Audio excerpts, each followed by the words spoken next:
Loneliness kills.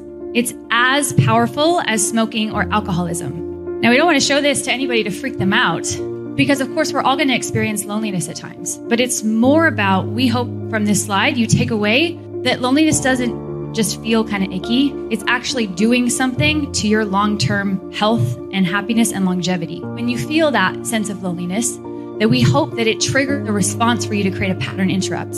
Oh, I'm feeling kind of lonely. Let me do something about it. Let me reach out to a friend. Let me call someone and get vulnerable with someone that I trust. And to really understand that what they talked about with these warm relationships, why it was so important in this state of loneliness. So what they found out about loneliness was that similar to stress, it puts our body in a state of chronic stress and chronic inflammation.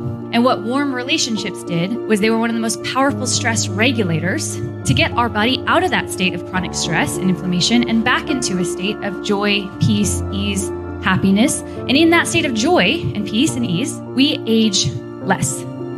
Absolutely. Now, speaking of loneliness, of course, it's interestingly enough, PBS did some research on this. It was talking recently about how 60% of the United States population right now often feels lonely and just separated from a lot of things. And then, of course, the future generation, right, 18 years and younger, 80% of them felt that they were lonely. And of course, there's multiple factors in that. But it's just, again, like we're talking about awareness, right? And if loneliness kills, and that's the same as smoking and alcoholism. So it's just something like Rachel said. It's not something like, okay, I'm lonely, it's going to pass. We should do something about it. We should change that conversation and do some of maybe these atomic small habits to make those changes. Also, too, they actually interviewed millennials recently, and they found out 80% of the population of those millennials said that they were focused, the main thing was to get rich. 50% of the same population said that their focus was on becoming famous. And then, of course, they also talked about how they felt that they needed to work harder. And I'm not saying that that's not important, but this is the societal norm. There's no talk about the importance and focus on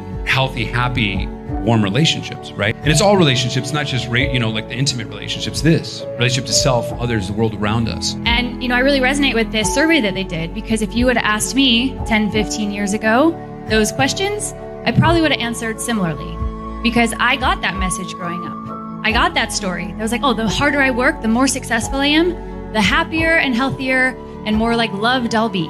And so I did. I worked my ass off. Like, that's all I did was just like work, trying to make some big dreams happen. So much so that like when friends would invite me to lunches or family members would be like, invite me to something, I would be like, I don't have time for that. Like, I have to work. And I would even judge them. And even though I did go on to that drive and focus did help me achieve some pretty incredible things that I'm super grateful for, even like childhood dreams that were, to be in film and TV. When I achieved those things, for a moment it was great. But what I found was that I was really lonely and really unhappy, felt very unsupported, had terrible relationships. I didn't know how to have good relationships. And it was a huge wake-up call that made me go on a journey of unraveling and reprogramming and finding out what really did matter, what did give me this fulfillment. And more I kept finding more and more about relationships. Hence why I got so passionate and so excited about helping birth Relationship Renegades into the world.